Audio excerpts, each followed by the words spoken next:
নমস্কার বন্ধুরা, অদিতিস ডেইরি ব্লগে আপনাদের সবাইকে জানাই সুস্বাগতম। আজকে আমি বানাবো ছোলার ডাল। ছোলার ডালটাকে আমি ভালো করে সিদ্ধ করে রেখেছি প্রেসার কুকারে।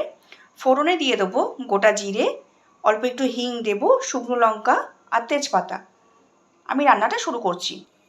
তেল গরম হয়ে গেছে, আমি এখন ফোড়নটা দিয়ে দেব। ফোড়নটা দিয়ে দিয়েছি, হিং দিলাম, গোটা জিরে, শুকনো লঙ্কা আর তেজপাতা। আমি আজকে কোনো আলাদা করে আদা বাটা বা অন্য কিছু দিচ্ছি না, এই ফোড়নটা দিয়েই শুধুমাত্র রান্নাটা করব। আপনারা মনে করলে কিন্তু অল্প একটু আদা বাটা এটাতে দিতেই পারেন। ফোড়নটা হয়ে গিয়েছে, আমি এখন এর মধ্যে ডালটা ঢেলে দেব। দিয়ে দিচ্ছি একটা কাঁচা লঙ্কা।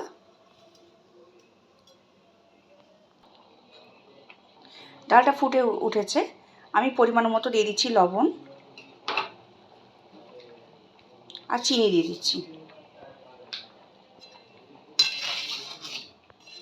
এই ফোড়নের টেস্টেই ছোলার ডাল কিন্তু খেতে খুব ভালো হবে।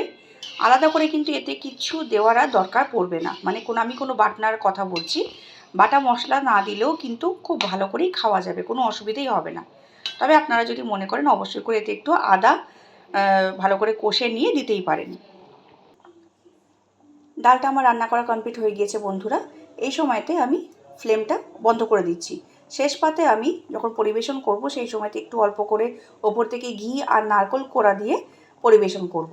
আমার রেসিপিটা যদি আপনাদের ভালো লেগে থাকে তাহলে অবশ্যই করে একটা লাইক, কমেন্ট, শেয়ার করতে ভুলবেন না বন্ধুরা। ধন্যবাদ। দেখুন বন্ধুরা, আমি পরিবেশন করে দিয়েছি।